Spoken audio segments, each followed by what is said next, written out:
جو بات یہ ہو رہی تھی کہ اللہ تعالیٰ نے ہمیشہ سے ایک بندوبست کیا، ٹھیک ہے، کہ رسولوں کو بھیجا اور وہ اللہ کا پیغام لوگوں تک پہنچا دیتے تھے۔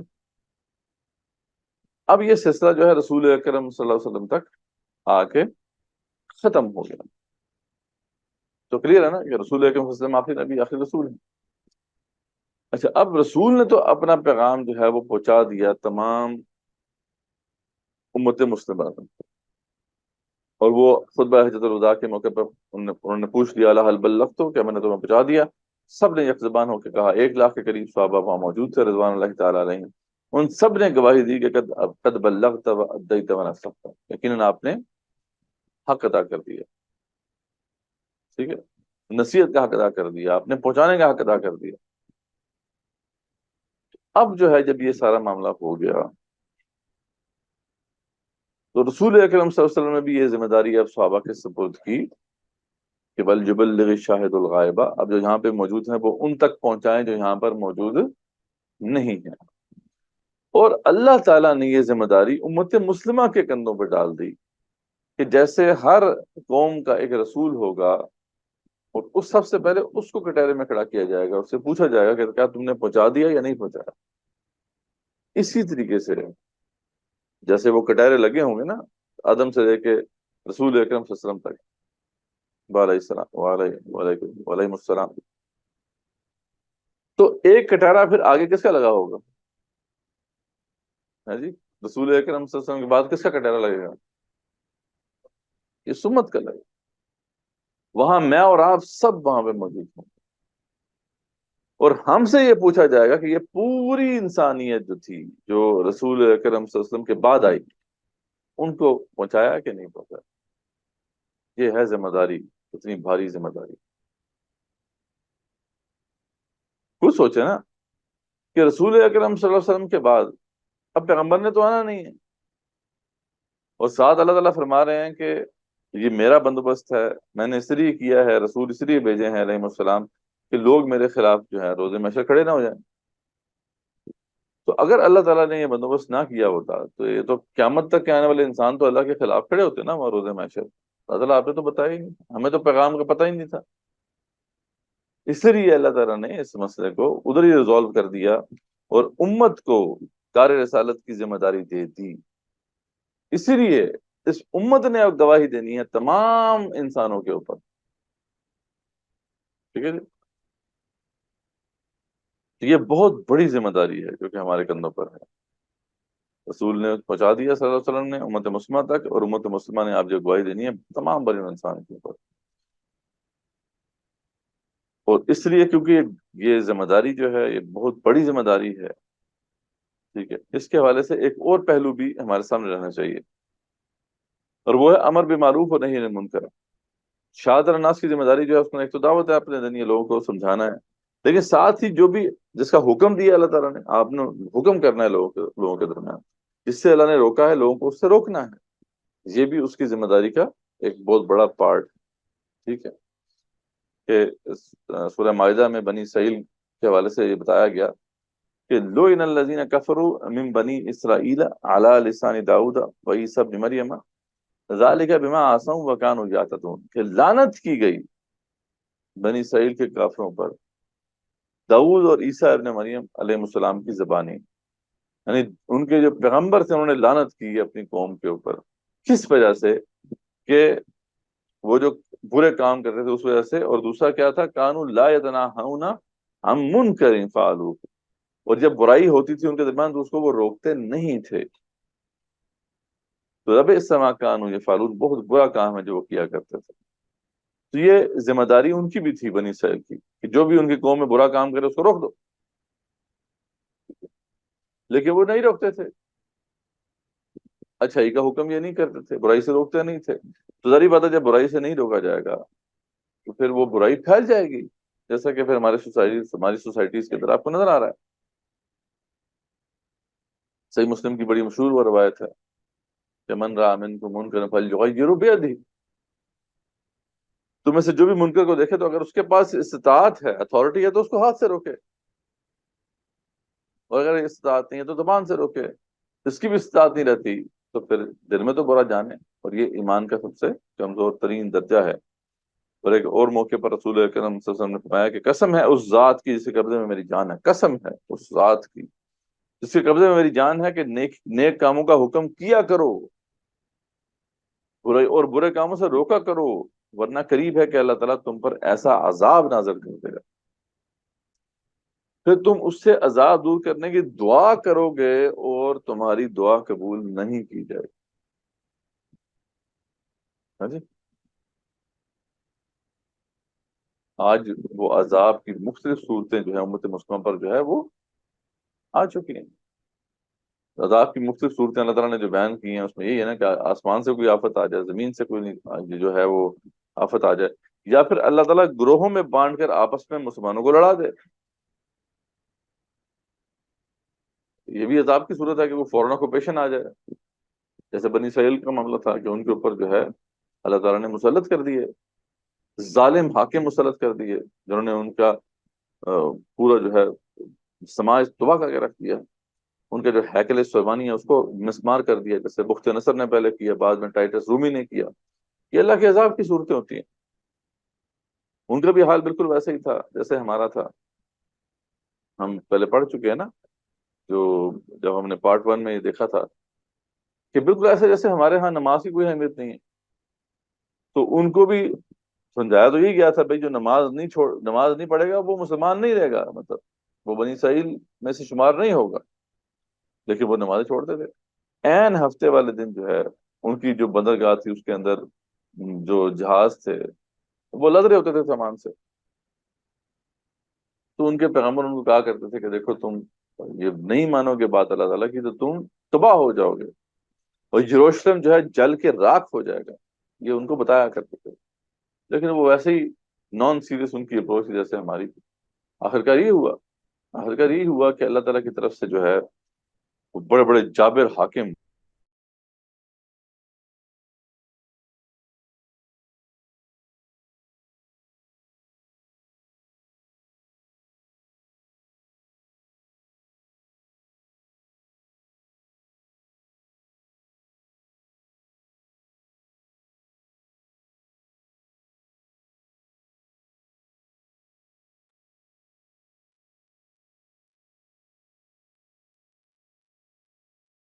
اور ان کو تباہ کر کے رکھ دیا۔ واقعی یروشلم جیسے ان کے نبی نے کہا تھا کہ یروشلم جل کے راکھ ہو جائے گا، ویسے ہی ہوا، جل کے راکھ ہو گیا۔ تو یہی معاملہ یہ ہمارے لیے بھی ہے کہ اگر ہم یہ کام چھوڑ دیں گے تو پھر اللہ تعالیٰ کے عذاب کے کوڑے برسیں گے، پھر ہم دعائیں بھی مانگیں گے اور ہماری دعائیں قبول نہیں ہوں گی۔ آج جا کے پوچھیں نا، یہ ہمارے شام کے جو بھائی ہیں، ہمارے فلسطینی بھائی ہیں، کشمیر کے بھائی ہیں، پوچھیں جا کے کیا وہ دعائیں نہیں کر رہے ہیں؟ لیکن اب عذاب جب آ جائے تو پھر تو دعا قبول نہیں ہوتی۔ اچھا، اب کیونکہ یہ بھی اللہ تعالیٰ کی طرف سے عائد کردہ ذمہ داری ہے، تو جیسے عبادت کے حوالے سے ہم نے ایک اصول دیا تھا کہ عبادت ہوگی تو مکمل دین کی ہوگی، اللہ تعالیٰ کو آدھا تیسرا آدھا بٹیر قبول نہیں۔ بین ہی اسی طریقے سے جب دعوت دین کا کام ہم کرنے آگے جائیں گے انشاءاللہ، تو اس بات کو مد نظر رکھنا ہے کہ دین کی پوری دعوت دینی ہے۔ یہ نہ ہو کہ ہم جناب کوئی خوف سے، کسی کے خوف کے ڈر سے، یا مطلب کسی کے کوئی ناراض نہ ہو جائے، یا کوئی اتھارٹی جو ہے وہ نہ پریشان ہو جائے ہم اور ہمارے خلاف کریک ڈاؤن کر دے، یعنی کوئی بھی ریزن ہو سکتا ہے کہ انسان جو ہے دین کی مکمل دعوت پیش نہ کرے، کچھ پارٹ پیش کر دے اور کچھ نہ کرے، جیسا کہ ہم نے سمجھا تھا کہ دین جو ہے وہ تو مکمل ضابطہ حیات ہے، لیکن دین کو مذہب بنا دیا گیا۔ تو آج دعوت بھی دی جا رہی ہے، تو وہی ایمان کی دعوت دی جا رہی ہے، کچھ عبادات کی دعوت دی جا رہی ہے، کچھ رسومات کی دعوت دی جا رہی ہے، کچھ اخلاقیات کی دعوت دی جا رہی ہے، لیکن یہ بات کہ بھی اسلام کا ہی اکنامک پولیٹیکل سوشل سسٹم ہونا چاہیے، یہاں کی جو معیشت ہے وہ سود سے پاک ہونی چاہیے، یہاں جو لاز ہیں وہ اللہ تعالیٰ کے طے کردہ ہونے چاہیے، اس کی دعوت نہیں ہو رہی۔ تو جو لوگ بھی، جو دائی جو ہیں، وہ ایسے دین کی دعوت پیش کر رہے ہیں کہ جو درست نہیں ہے، مکمل تصور نہیں پیش کر رہے، تو سب سے بڑے مجرم تو پھر وہ ہوں گے اللہ کا۔ یہ کتمان حق سے اللہ تعالیٰ نے کہا ہے، اور مدنی دور کا جو قرآن ہے وہ بھرا پڑا ہے اس بحث سے، کیونکہ بنی اسرائیل کے جو علماء تھے، اسکالرس تھے، وہ یہی کیا کرتے تھے، وہ دین کا ایک حصہ لوگوں کو بتاتے تھے، ایک حصہ چھپا دیتے، اور اس کی پیچھے لاجک یہی تھی کہ ظاہری بات ہے اگر پورا حصہ بتائیں گے تو لوگ جو ہے وہ ان کو پسند نہیں کریں گے، ان کو جو دنیاوی فوائد مل رہے تھے وہ دنیاوی فوائد جو ہیں وہ نہیں ملیں گے۔ یہ بات بڑی بات طور پہ ان آیات میں اب بیان ہو رہی ہے۔ اللہ فرماتے ہیں کہ اتبع قرآن غیر ھذا او بدل، ان سے رسول اکرم صلی اللہ علیہ وسلم رسول اکرم صلی اللہ علیہ وسلم کو یہ آ کے کہتے تھے کہ اے رسول اکرم صلی اللہ علیہ وسلم، یہ تو جو دین آپ پیش کر رہے ہیں نا ہمارے لیے قابل قبول نہیں ہے، یا تو کوئی اور قرآن لے کر آئیں یا اس میں کچھ رد و بدل کریں، یعنی یہ ایز از یہ قرآن ہمیں قبول نہیں ہے۔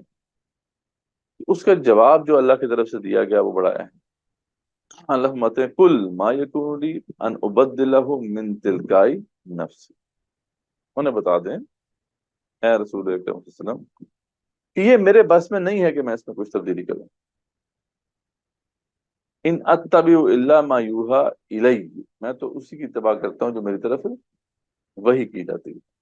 یعنی رسول اکرم صلی اللہ علیہ وسلم کو بتا دیا گیا کہ آپ ان سب کو یہ اعلان کر دیں ان کے سامنے کہ یہ میرے بس میں نہیں ہے کہ میں اس قرآن کے اندر کچھ تبدیلی کروں، یہ تو اللہ کا دین ہے، میرا دین نہیں، میں تو خود اس کی اتباع کر رہا ہوں، میری طرف تو یہ وحی کے ذریعے سے آیا ہے لیکن میں خود اس کو فالو کرنے والا ہوں۔ انی اخاف ان عصیت ربی عذاب یوم عظیم، مجھے تو خود خوف ہے کہ اگر میں نے معصیت کی تو میں تو بہت دردناک جو بڑے دن کا عذاب ہے اس کا مجھے خوف ہے۔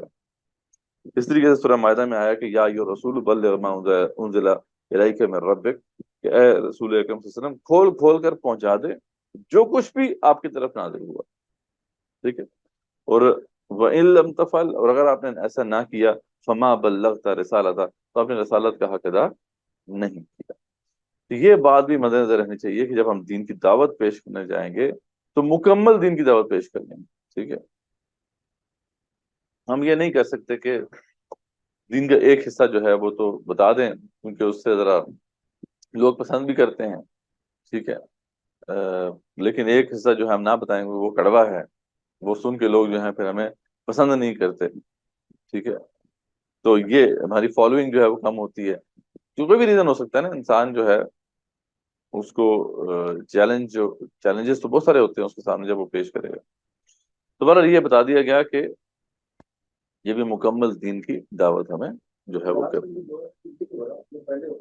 بالکل ایسے ہی مسیح کی بات بتا رہے ہیں، مسیح کی میں کافی جو ہے نا لوگوں کو سنا، بیوی بھی سن سکتے ہیں لوگ، بیوی کو سارا کچھ بڑے بڑے جو علماء بہت بڑے ہمارے مشہور ہیں، اسی کا میں جہاد کی وجہ سے دوروں کو تو روس میں ہاں جنرل کی جو ہے نا وہ شرط بہت اچھی سنی، ٹھیک ہے، معافی اللہ تعالیٰ کی بہت سنی، لیکن جہاد کے اوپر یا اللہ تعالیٰ کی ایسی چیزوں کے اوپر نہیں سنا کہ جو میں جا کے اپنے گھر میں سمجھا سکوں کہ کیوں نہیں ہوں، کہتے ہیں اگر وہ یہ کہہ رہے ہیں تو دوسرے مقصد کہہ رہے ہیں کہ ادھر معافی دے، ہاں بالکل ایسا، تو پھر وہ چیز تو پہلے آپ ہی آپ نے کہا کہ ان کے پاس لوگ آئے پوچھے کہ اس کو چینج کرنے کے تو ہم بھی تو وہی کام کریں، ایسے ہی بالکل صحیح آپ نے، آپ کی باتوں سے آپ کی بالکل آبزرویشن درست ہے کہ آج کل ہو ہی رہا ہے، کیونکہ دیکھیں نا اگر آپ لوگوں کو وہ بات بتائیں گے جو کڑوی ہے تھوڑی، جہاد تو کڑوی بات ہے نا، یا اس طرح کی اور جو باتیں آپ بتائیں گے تو پھر تو لوگ آپ کے فالوور نہیں بنیں گے نا، پھر تو آپ کے لائکس نہیں ہوں گے، پھر آپ کو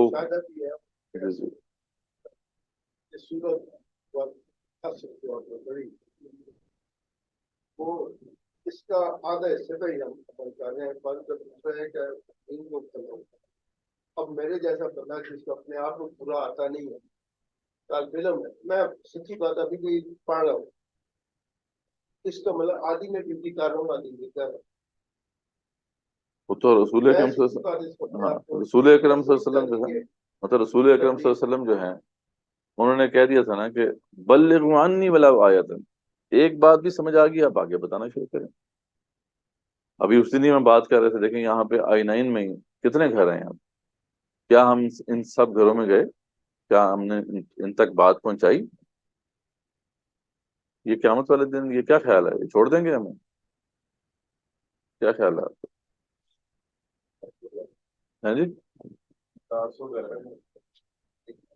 مطلب ہم اگر سمجھتے ہیں شعور، عیسائیوں کی کرسچن کی آبادی ہے، بالکل عیسائیوں کی یہ بستی ہے، یہ کافر ہیں، ان تک دعوت پہنچانا ہماری ذمہ داری ہے. یہ I8 ہے، یہ I10 ہے، یہ تو چلو ہمارے آس پاس کی ہم بات کر رہے ہیں نا. مطلب ہمیں اگر اللہ نے سمجھا دیا تھا، ہم پہ کرم کر دیا تھا، تو ہم ان تک لے کے گئے اس کو. ٹھیک ہے وہ آگے ریجیکٹ کر دیں، چلو ہماری ذمہ داری ہو جائے گی پوری، لیکن ہمیں لے کے تو جانا ہے نا وہاں پہ. ہم نہیں کر اگر ہم یہ نہیں کریں گے اپنی ذمہ داری، تو وہی روزے محشر یہ ہمارے خلاف کریں گے. تو اصل بات وہی ہے جو بھائی بھی بات کر رہے تھے کہ آج کل یہ باتیں یہ ذرا مشکل ہیں. ذمہ داری جب آپ کسی پہ کہتے ہیں یار آپ کے اوپر یہ رسپانسبلٹیز بھی ہیں، جب لوگوں کو اب یہ باتیں سناتے ہیں تو پھر لوگ آپ کے درس پہ نہیں آتے، وہ کہتے ہیں یار یہ مزہ نہیں آ رہا. لوگوں کو آپ نے وہ دکھانا ہے، ہائے رکھنا ہے کہ یار جنت مل ہی جائے گی آپ کے لیے، تو بخشش ہی بخشش ہے. تو ایسے لوگوں کو بہت فالو کرتے ہیں لوگ. ٹھیک ہے جی، بہت لوگ ان کے پیچھے چلتے ہیں. تو یہ دین کا جو ہے ایک پہلو پیش کر دینا اور ایک کو چھپا دینا، صرف اس وجہ سے کہ دنیا میں کچھ لوگ واہ واہ کر دیں گے، یہ کتنا گھاٹے کا سودا ہے جو ہم کریں گے اگر ایسا کریں گے. تو ہمیں حق بات پوری پیش کرنی ہے. ٹھیک ہے جی. تو رسپانسبلٹیز میں سب سے پہلے وہی بات آ کہ اپنے آپ کو اللہ کے دین کے اندر لے کے آنا.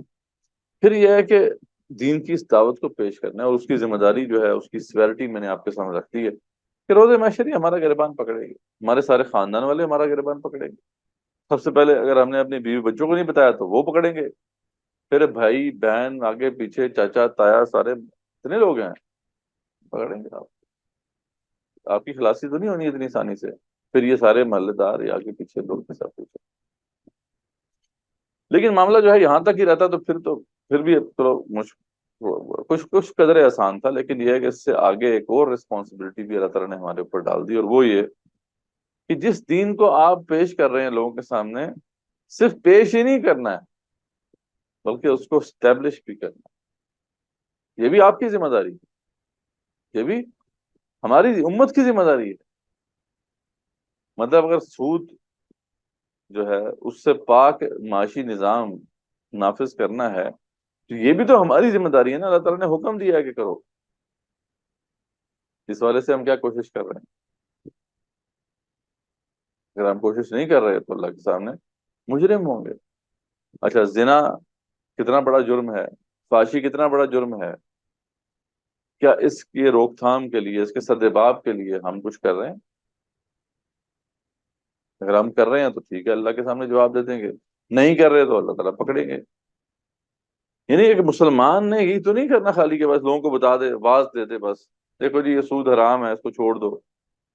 بھائی سود سے پاک معیشت نافذ کرنے کی بھی کوشش کرنی ہے. زنا اور فحاشی سے پاک کرنا ہے معاشرے کو. اللہ تعالیٰ کا حکم ہے کہ زانی مرد زانی عورت کو کیا کرو، 100 کوڑے مارو. یہ حکم بھی تو اللہ تعالیٰ نے دیا ہوا ہے نا ہمیں، تو اس کو نافذ کرنے کی بھی کوشش کرنی ہے. ٹھیک ہے. چور کے ہاتھ کاٹنے کا حکم ہے، اور بہت سے احکامات ہیں. یہ جو سارا کا سارا جو پورا پیراڈائم، اسی کے لیے پھر وہ جو ہے جہاد کرنا پڑے گا نا آپ کو. وہ جو لوگ کھڑے ہوں گے اس راستے میں، جو اس راستے میں ہرڈل بنیں گے، تو ان کے خلاف آپ کو ایک اسٹرگل کرنی ہے. وہ کیسے کرنی ہے انشاءاللہ اس کا طریقہ ہم ڈسکس کریں گے، لیکن اسٹرگل تو کرنی ہے صحیح طریقے سے. ہاں جہاد ایسا نہیں ہونا چاہیے کہ جس میں آپ اپنا جو امن و امان ہے اس کو برباد کر لیں بالکل، اور جو مطلب یہ ہے کہ کیوس برپا ہو جائے، خانہ جنگی شروع ہو جائے. لیکن جو بہترین طریقہ ہے اس کو استعمال کرتے ہوئے آپ نے کرنا تو ہے، اس کی کوشش کرنی ہے. اس حوالے سے بھی جو ہے واضح انسٹرکشن اللہ تعالیٰ نے دے دی تھی. سورہ شورا کے اندر اللہ تعالیٰ نے واضح کیا تھا کہ شرع لکم من الدین ما وصى به نوحا والذین اوحینا الیک وما وصینا به ابراہیم وموسیٰ وعیسیٰ ان اقیموا الدین ولا تتفرقوا فیہ. اللہ کہتے ہیں کہ ہم نے تمہارے لیے شریعت میں وہی دین، جو دین کے اندر وہی شریعت طے کی ہوئی ہے کہ جس کی وصیت ہم نے نوح علیہ السلام سے کی تھی. یعنی نوح علیہ السلام کو بھی یہی حکم تھا کہ ان کو صرف یہ حکم نہیں تھا کہ اپنے آپ کو دین پہ لے آؤ اور لوگوں کو اس کی دعوت دے دو، بس نہیں. ان کو یہ بھی حکم تھا کہ جو دین تمہیں دیا جا رہا ہے اس کو بالفعل قائم کرنا ہے. یہی وہ اللہ فرماتے ہیں کہ ہم آپ کی طرف وحی کر رہے ہیں. یہی ہم کہہ رہے ہیں آپ کی طرف وحی کر رہے ہیں. رسول اکرم صلی اللہ علیہ وسلم کہہ رہے ہیں کہ اللہ تعالیٰ ہم آپ کی طرف بھی یہی بات وحی کر رہے ہیں جو پہلے ہم نے حکم دیا تھا. اور اسی کا حکم ہم نے ابراہیم اور موسیٰ اور عیسیٰ علیہ السلام کو دیا تھا کہ ان اقیم الدین ولا تتفرقوا فی، دین کو قائم کرو اور اس میں تفرقے بازی مت کرو. یعنی اس کام میں تفرقہ بازی نہیں ہونی چاہیے. ٹھیک ہے. اگر یہاں پہ اللہ تعالیٰ کے حدود نافذ نہیں ہیں تو ان کے نفاذ کی جو جدوجہد ہوگی اس میں کوئی تفرقہ بازی نہیں چلے گی. اس میں شیعہ سنی بریلوی دیوبندی سب کو مل کے کر دیں گے. باقی پرسنل میٹرز میں تو چلو ٹھیک ہے، ایک بندہ رفع دان کر رہا ہے نہیں کر رہا چلو، لیکن اس معاملے میں تو کوئی تفرقہ نہیں ہوگا. اور واقعی اب یہ کام ہوتا ہی اس طریقے سے ہے کہ تفرقہ بازی چلتی نہیں ہے. اب دیکھیں نا قادیانیوں کو جب ہم نے کافر قرار دیا، یہ حکم جو تھا اسٹیبلش کروایا نا ہم نے، ریاستی سطح پر اسٹیبلش کروایا، تو کیا کچھ شیعہ سنی ڈیوائڈ تھی؟ تمام شیعہ سنی بریلوی دیوبندی ہر قسم کے لوگ جو ہے ایک پیج پر تھے. اور پھر آخرکار ہم نے پھر کروایا. حالانکہ کتنی ریزسٹنس تھی آپ ہمیں تو پتہ نہیں ہے نا، تو بڑے لوگوں نے جانے دی ہیں تب جا کے یہ فیصلہ ہوا، ایسے تو نہیں فیصلہ ہوا. جان ہوتے تھے لوگ. بالکل.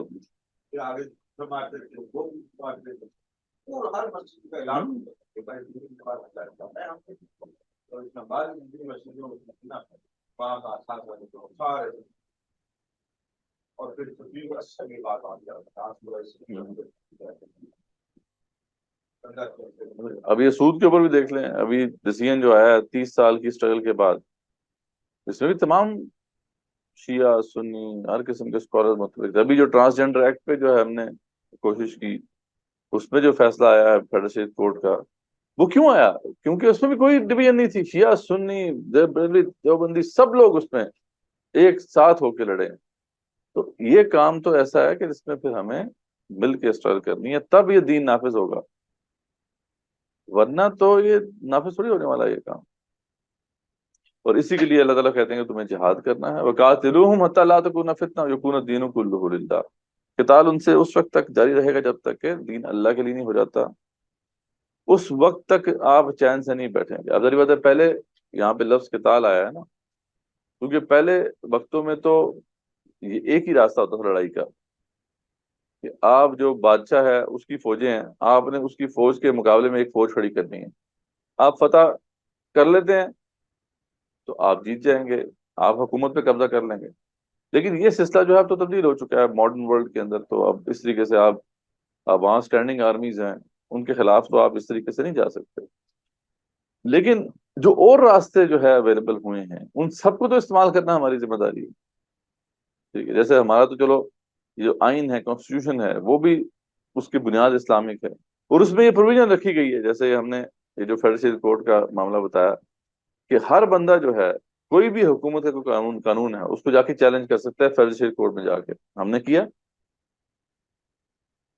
مطلب ہمیں تو اب راستہ بھی مل گیا، ایک آئین میں طے ہو گیا کہ اگر اس ملک کے اندر کوئی بھی قانون غیر شرعی ہے یا حکومت کا کوئی بھی فیصلہ غیر شرعی ہے تو آپ اور میں ایک عام شہری جا کے فیڈرل شریعت کورٹ کا دروازہ کھٹکھٹا سکتے ہیں کہ جی یہ جو ہے آئین، یہ جو لا پاس ہوا ہے، یہ جو پالیسی امپلیمنٹ کی ہے حکومت نے، یہ خلاف شریعت ہے.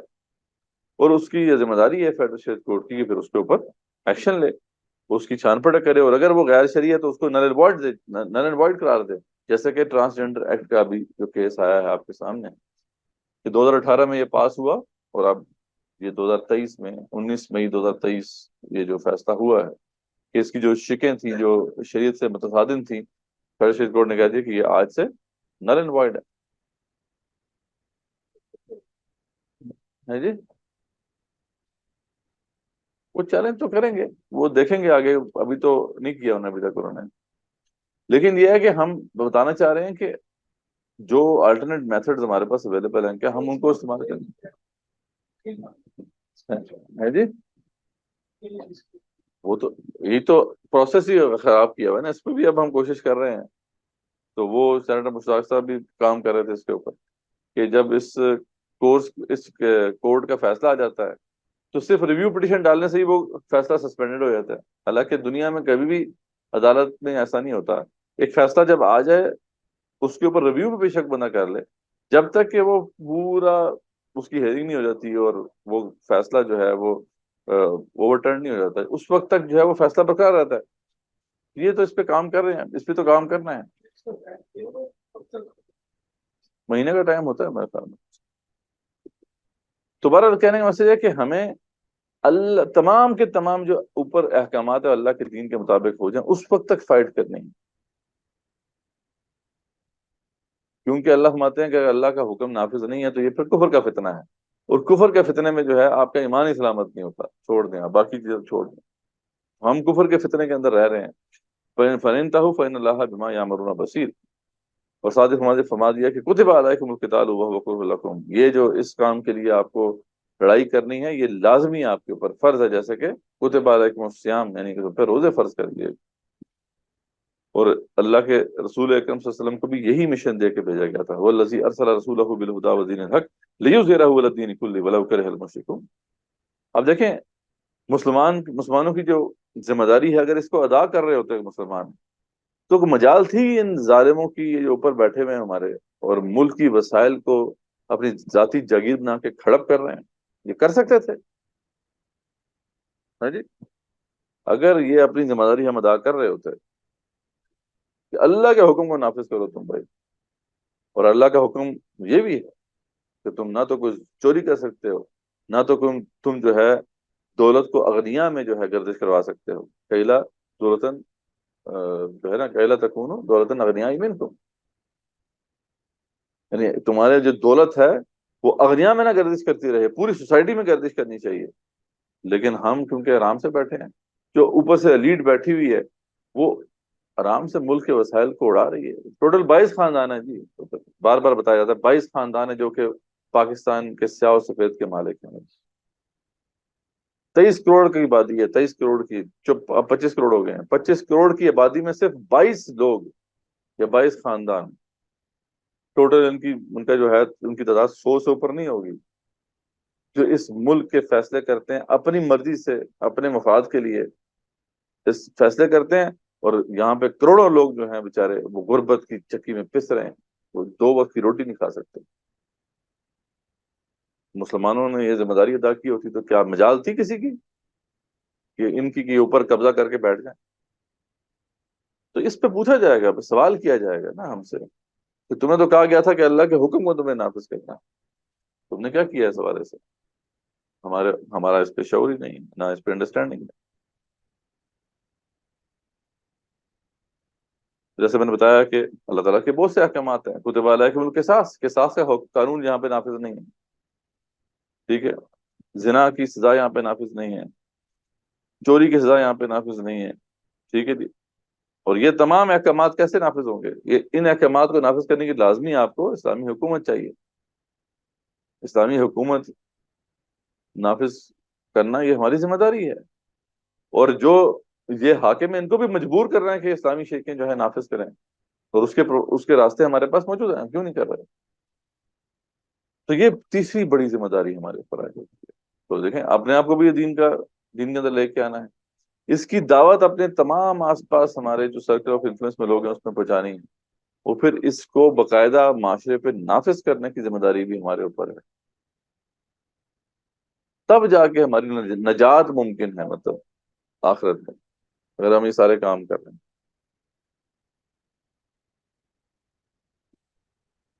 کتنے بجے نماز ہے؟ 9 بجے. وہ سی ہم ادھر 9 بجے. ٹھیک ہے. تو بس باقی کوشچنز انشاءاللہ ابھی دے دیتے ہیں اذان کے بعد، اس پہ سوچیں.